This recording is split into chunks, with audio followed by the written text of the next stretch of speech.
You were standing at the doorway of a cabin on Cashier Creek. Up on the ridge, the bloodhounds have caught your scent. And between you and a fortune, between you and escape, yawn the white jaws of a deadly cottonmouth.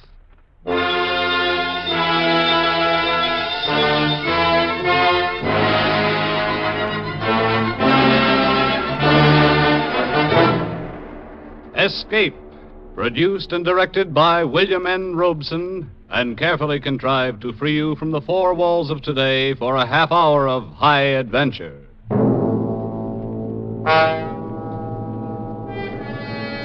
Tonight we escape to the worn-out acres of a poor white trash farmer somewhere in the southern mountains.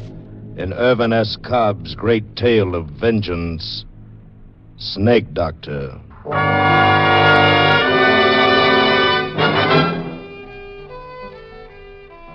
This story is about snakes and two men.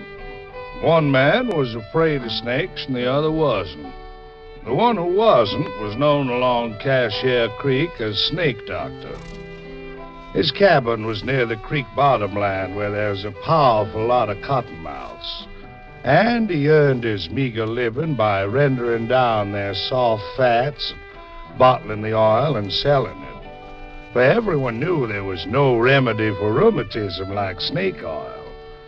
Snake Doctor was harmless enough, but there were folks who honestly believed that he was a colleague of Beelzebub just because he wasn't afraid of snakes. And that's not all they believed about him.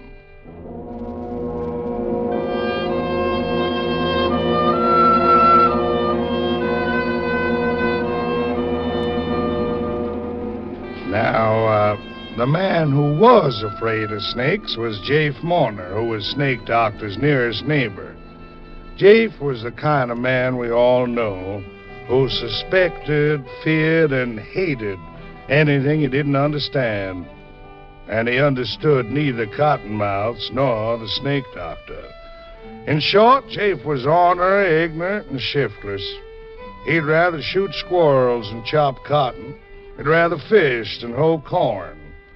And that's just what he's doing now, fishing down at the big hole with his son and heir, Finney, who's old enough but not quite bright enough to handle a gun. Missed him, doggy! Finney, you blame fool! I told you not... He gets in the creek. What? The cottonmouth. Tramp on him in front of you. Cottonmouth?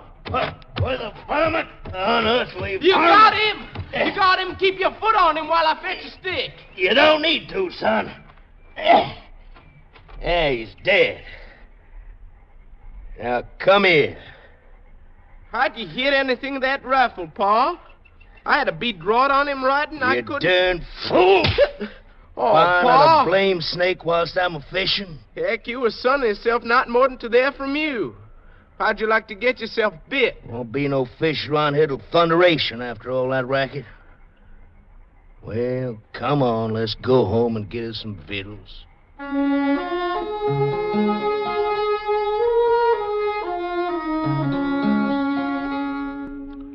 Jafe Mourner tossed his bait can into the creek and threw a stick after it.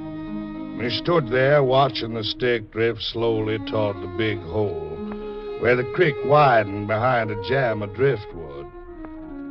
Jake watched as the eddy caught the stick and sucked it beneath the dam. Jafe was curious. He moved downstream a rod or two and waited, watching the water boil up from under the driftwood. But the stick didn't come up. That was strange. Must have caught under there in a tangle of water-soaked and sunken logs. Probably it'd stay there for months. Maybe stay there always. Jafe considered this, and an idea began to form in his slow mind as he and Finney started home. Hey, Pa, how much oil you reckons in this one? Pa? Pa? What you jawing about, son? This old cottonmouth. How much oil Throw do you it down. Throw it down? Why? Throw it down like I say. I'll make you wish... Pa, I was aiming on rendering the old cottonmouth's fat like the Snake Doctor does. Maybe sell it and make myself some money. I don't like the squirming things around me. But it's dead. Leave it where it dropped. Now, come on home. You a scared on Cottonmouths, Pa? I know better than to get myself bit by him. Tip Bailey knowed a fella got himself bit once, and there wasn't a drop of liquor for miles. So he goes to work and cuts open a live chicken and puts it by his leg where the bite was, and fella lived, too. Yeah. Reckon Mr. Rives ever gets himself bit, Pa? Handling cottonmouths like he does? Who? Mr. Rives. Who? Mr. Rives. That's old Snake Doctor's real name. Ma says I oughtn't to call him Snake Doctor. Never mind what your ma says. Nobody in my family's calling no snake-loving scum Mr. Rives. Heck, that's what I say. We'll see what you do. Sure, Pa. You know, I could have made myself some money rending that cottonmouth's fat down into oil. How much you reckon old Snake Doctor makes out in the oil he sells? I don't know. Tip Bailey says old Snake Doctor's got more than $1,000 hid away somewheres in his cabin. More than that, most likely. Cussed old miser don't spend nothing. Ain't got nothing save that old rack-of-bones mare. Tip Bailey says whenever old Snake Doctor sets foot out in his place, he's got the granddaddy of all cottonmouths he leaves out in the cabin to stand guard on his money. Tip Bailey says he seen old Snake Doctor put him in his pocket. Live cottonmouths. Snake Doctor ain't fitting to be alive itself. Oh, Ma says he ain't bad. Says he don't mean nobody harm. Your ma better be careful who she's associating with. She says he don't have good sense. Had the fever too much, he says. You ever been in the Snake Doctor's cabin, Pa? I don't have nothing more than I have to do with that snake-loving hoodoo. Tip Bailey says he bet wouldn't be no task at all for some no-good poke around in the Snake Doctor's shack and find all the money and make off with it. Oh, this blame son done near rendering me down. Look at my head, full of sweat, Pa. Here, look it. See? Done near gourd full of sweat come off me. Why you turn down that way, Pa? It's come on noon. Dinner be most ready. I'm gonna tell the snake-loving hoodoo that there's some of them cottonmouths on the creek side of our deadening. Oh, heck, he knows that. I'm gonna tell him he's got my leave to catch him. You don't need to come along if you don't want it. Well, if you're going over to his place, I'd kind of like to see it my own self.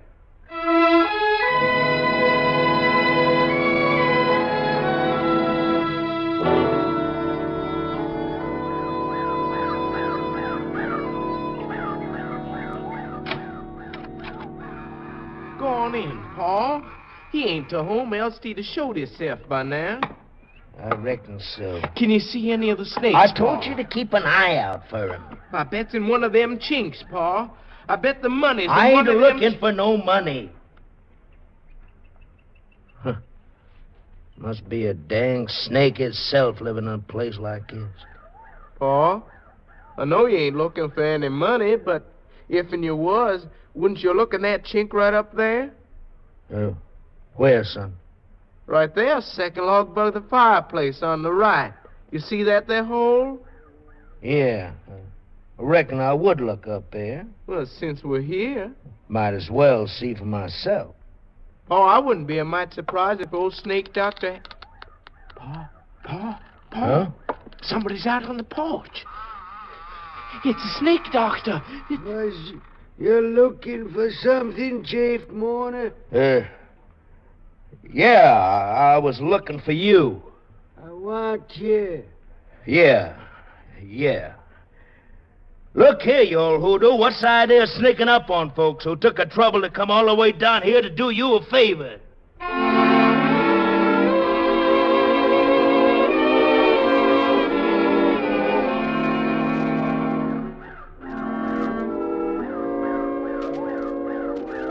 Yes, sir. Like as not, that old Snake Doctor had a dang moccasin squirching around in his pocket whilst he was talking to you, Pa. Did you mind how his eyes was when he come in? Yeah. Dang, if it wasn't blazing like when you run across a little rabbit or cat in the dark. Scared me out of 10 years' growth, dang if it didn't. And did you mind how I kept looking up at the wall where I said I bet he had the money? Between the chinks Finney. up there? Huh? Finney, don't you say nothing to your ma about us being at the snake doctor's place, you understand? Why should I, Just Pa? don't. And don't you go nigh it again. Cuss old varmint, you'd have thought we was prowlers the way he acted. Finny, that you out there? Yup, Ma. Dinner about ready. You pour with your son? Yeah. Have I time enough for dinner to go down the spring get me some more cold water? Well, listen, you stir your sumption, kid. Hurry it up, son. I'm hungry. Yeah, Pa. Catch anything, Jay? How you think I can catch fish with Finney firing off my gun at cottonmouths all the time? Ain't this heat more'n the body can bear? No. Any cooler by the creek? No. Oh, that poor old Miss Rives come by here a spell ago. Mine and I shook to pieces with a chill. Oh, he come by, did he? Well, did he come in? Just for a minute. Just for a minute, eh? What'd he want? He wanted could I give him something for his ailment. He just about could drag one sour foot for the other. Barely could make it up here from his place. I reckon he must be down in bed with the fever by now. I could tell by the touch it was rising in him when he left here and started back home again. I gave him a dose out in our butler's Aga drops.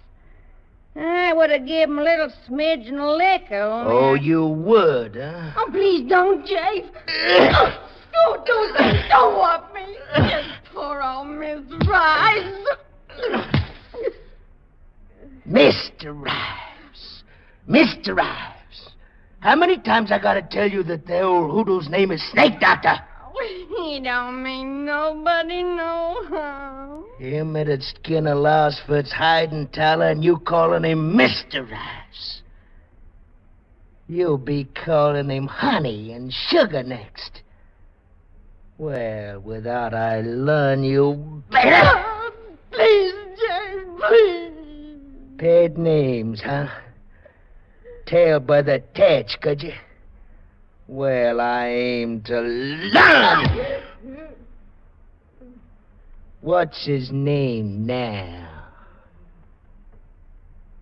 Well, what's your poor Mr. Rives' name now? Snake Doctor.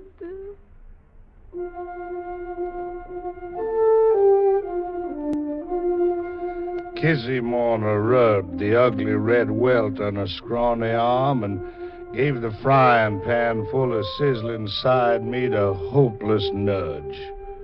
She prayed that the weight of the victuals might take the edge off Jafe's temper. Finney slouched in from the spring and saw the mark on her arm. Pa been whomping you again, Ma? She didn't answer. What'd you do this time?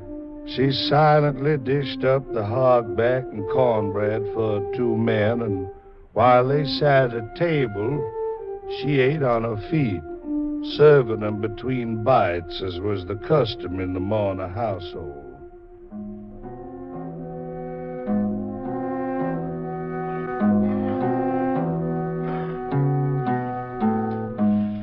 After dinner, Finney stretched out under the chinaberry tree, and Kizzy sat on the porch fanning herself and dipping snuff with a peach twig, scouring it back and forth on her gums.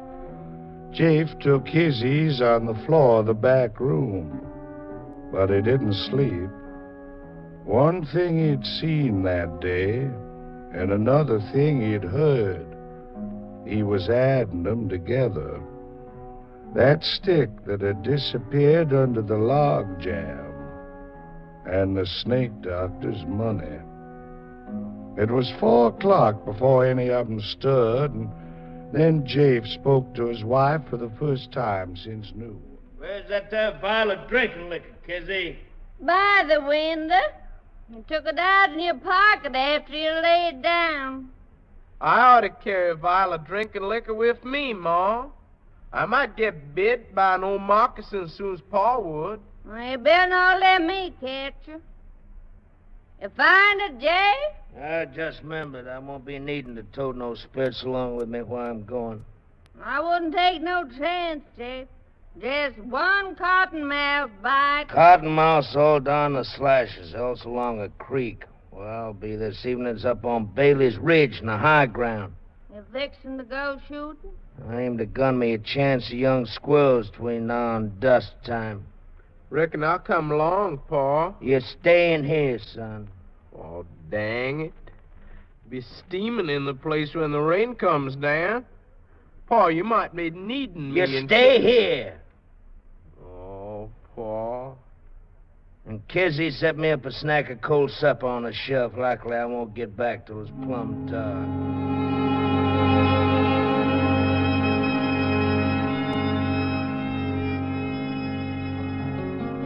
Jafe Marner turned north through his struggling corn rows, and in a minute he was lost from sight. He kept on for nearly a mile until he came to a wild red mulberry tree. Where mulberries are, they're bound to be squirrels. Very neatly, he shot two young grays through the head. But Jafe was a master marksman, and, unsuspected by any who knew him, Jafe had another quality denied most of his kind. He had an imagination. Today it was in excellent working order. He tied the brain squirrels together and swung them over his shoulder. If needed, they would be his alibi. Then he sat down under a tree a while. Yeah, I got plenty of time. Don't need to get down to Snake Doctor's place till about dusk when he comes out to feed that swayback mare of his. Mr. Ryan.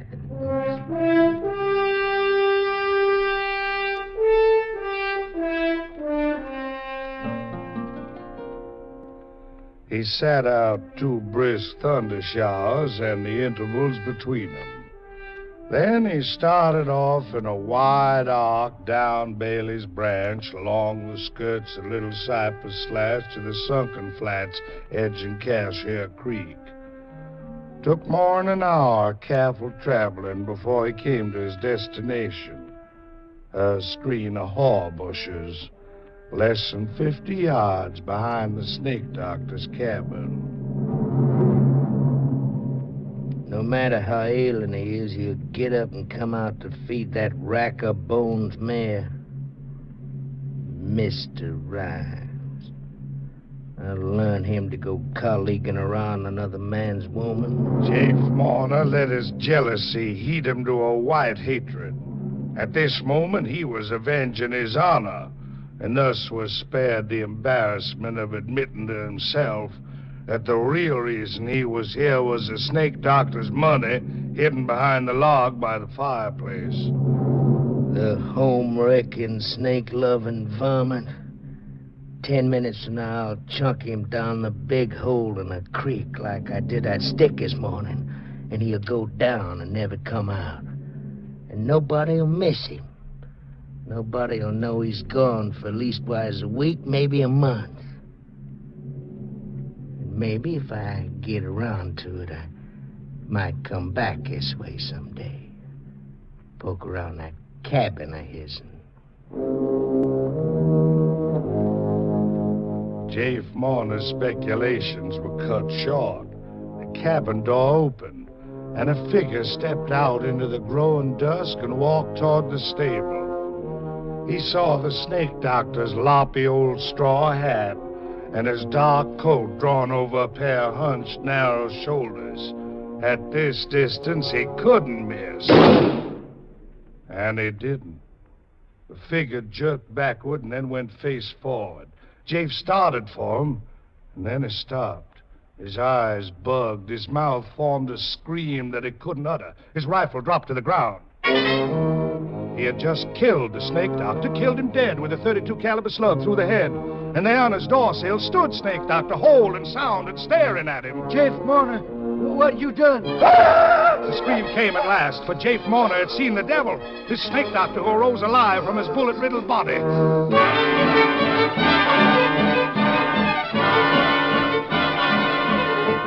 Jafe whirled and ran into the deep, darkening woods, whimpering like a whipped puppy as he tore through the brush. Escape. He must escape. He must get under the shelter of a sound roof, have the protection of 4 walls around him. So he ran and ran for hours.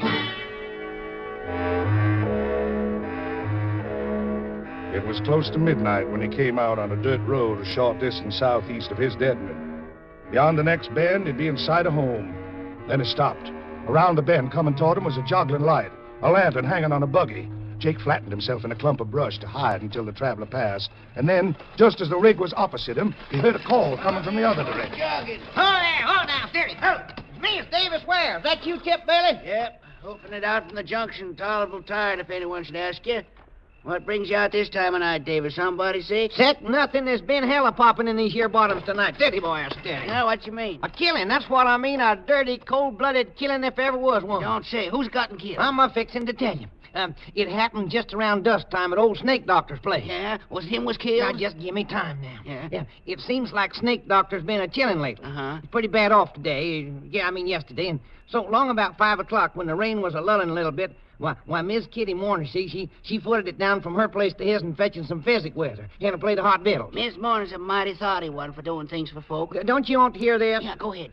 Well, seems like she wasn't afeard of the Snake Doctor's place. Well, I'd have been all over that. Well, pretty soon after she got there, seems like he tried to get up out of his bed to go feed that old crowbait nag of his. Uh-huh. The rain had started in again, but then it's pouring down hard, so she made him stay where he was at, and she put on his old hat and throwed his old coat around her to keep off the worst of the wet, and then she started out the back door to do the feeding herself. Yeah? And no more'n she got outside and a shot come from the edge of the woods, and down she went with a bullet through her brain. Killed her? Dead as a dog. But who done it? Well, that low-flung husband of hers done it. That's who. He must have followed her down to Snake Doctor's and then just laid in wait for her. They certain 'twas him, then. Why, sure thing. Snake Doctor jumped up when he heard the shot, and he catched a quick look at Jafe over the fence. He did? Yeah, there was a long streak on Kiz's arm where he must have whooped her at during the day. Well, hanging's a sight too good for him to catch him. No, but they will. Some thinks that he's made for the slashes and hid out there. Tracks led off that way. Uh-huh. Oh, there'd be a line of men throwed all the way around Little Cypress before sunup. Sheriff got there yet? No, but he's due any minute with his pack of dogs. They telephoned in from Gallup Mills that he's on his way. That trail ought to lay good, ground being damp like it is. Sure should. Old Snake Doctor, he's crying on and raving around up at Mourner's place that the Lord's going to strike the murder down his track. I'm putting my main confidence in them bloodhounds. On them first, and then maybe on a stout plow line and a limb of a tree. Yeah, it's more certain. Yeah, I'm just putting out from my place to fetch my oldest boy. I wouldn't want him to miss a lynching. There's a good side crowd up there already. I'll go up and join him. I got a pistol here in my hip pocket. Poor Miss Mourner. She always was Kizzy. a good-hearted, She's hard-working... dead. I shot Kizzy. Did you hear something just there? Oh, I can't say I did. Probably a rabbit breaking through the brush. Listen. Huh? Sheriff's a coming. You can hear them hounds of his, and I got to hurry. Get up there, I'll see you back tomorrow. Well, you sure will. Jafe didn't have time to waste mourning his dead wife. And he was even a little relieved to know that the Snake Doctor wasn't the devil incarnate. He had a chance against a lynch mob and a pack of bloodhounds. This was the kind of antagonist he could understand and outsmart. Jafe's imagination went to work again as he backtracked along the creek bottom in the spotty moonlight. Gotta throw them dogs off the trail. Gotta wade the creek, even if it is full of cottonmouths. They must be all around me now. But folks says they don't strike in the water. Well, I hope them folks is right.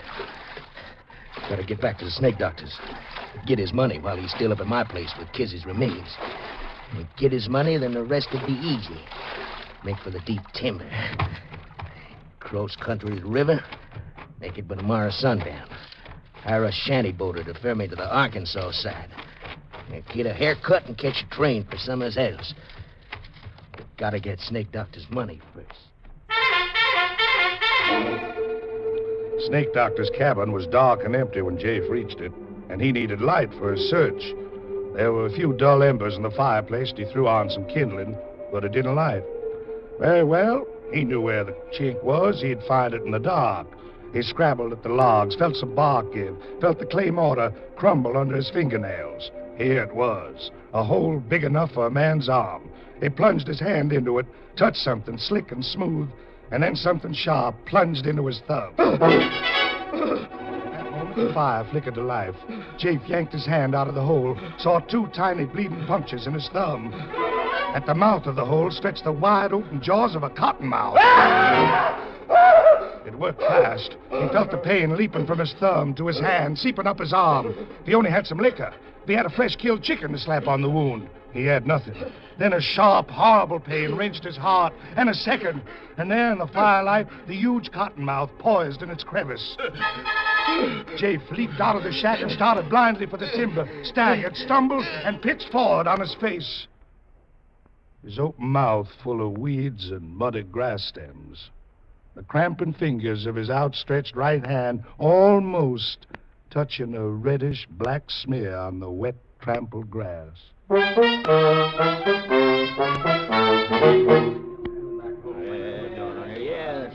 riddance, by gravy, that's good riddance. I'd call it that, wouldn't you, Dr. Bradshaw? Well, I reckon there's sort of a rough justice in the way he died. Look, his hand reaching out. Just about touches the blood where his woman fell. This has been quite a night, Davis. I've just examined the body of a man who appears to have been killed by snakebite.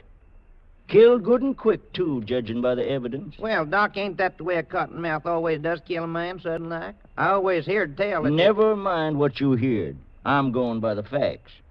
I've been practicing medicine in this county for going on to 46 years. And I tell you that in all my life, I've never known but 2 or 3 people actually being bitten by water moccasins. And until tonight, I never had the personal knowledge of anybody dying from a bite of any kind of a snake. Well, is that a fact? Hey, what's going on over there, Doc? That Mourner's boy kicking up the fuss? Yeah, he's a no good, just like his pa. What's your trouble, Tip? I'm gonna kill a snake that bitten my paw. Then I'm gonna give that old snake doctor a whooping for keeping a reptile in this place. Your pa got just what is his due, Finney. Snake doctor ain't to blame none. He's a hoodoo devil. Now, look-a-here, boy. Mr. Rives promised all his savings, nearly $100 to pay for burying your ma decent. Now, that's how much he thought of her. Now, go on home, behave yourself. Yeah, go on, Finney. Somebody ought to kill that reptile that bit my paw, and I'm gonna do...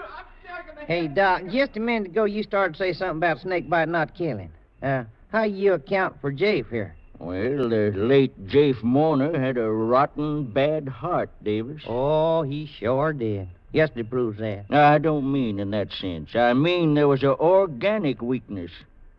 A curious thing, though, there was no swelling anywhere. Well, there's them 2 marks on his thumb, them snake gashes like some I've seen. Now, that don't explain how... What's... Hey, it's Finny Mourner. He's in the cabin. That fool kid. Come on, Doc. He's probably shot somebody. I shot at it, but I didn't hit it. It's going to get me like it got my paw. Hey, come on, Doc. Come on. He said he shot at something in the cabin. I don't see anything. Oh, Finney's had enough happen to him yesterday to upset even a bright boy. So we can... Oh, there it is. What? That cottonmouth up there in the hole that log. Oh, that. The snake doctor told me about that varmint. Look at him closer, David. Oh, no, sirree, not me. Go ahead. It's just a stuffed snake. Stuff? Yeah. Snake doctor believes in precautions, 'cause that hole's where he hides his money. That snake could scare anybody away who didn't know it was stuffed. But just to be sure, old snake doctor lined the hole with coils of barbed wire. Oh, I see. You think that them marks on Jafe's thumb was got off of the barbed wire, huh? It could be. Lots stronger hearts than Jafe Mourner's would have stopped beating at a scare like that. Well, I'll be sweet. Old snake doctor's a cute one, ain't he?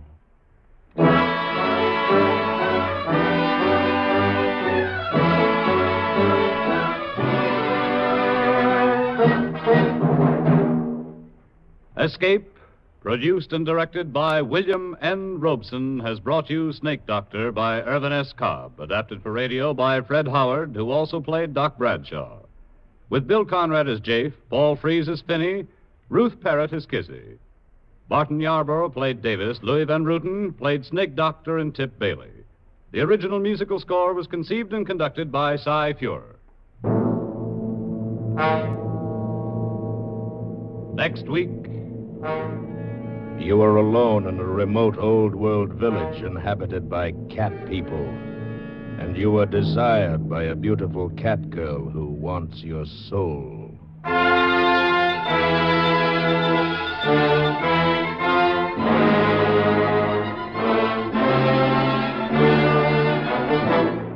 Next week, we escape with Algernon Blackwood's eerie story titled Ancient Sorcerers. Good night, then, until the same time next week when we again offer you Escape.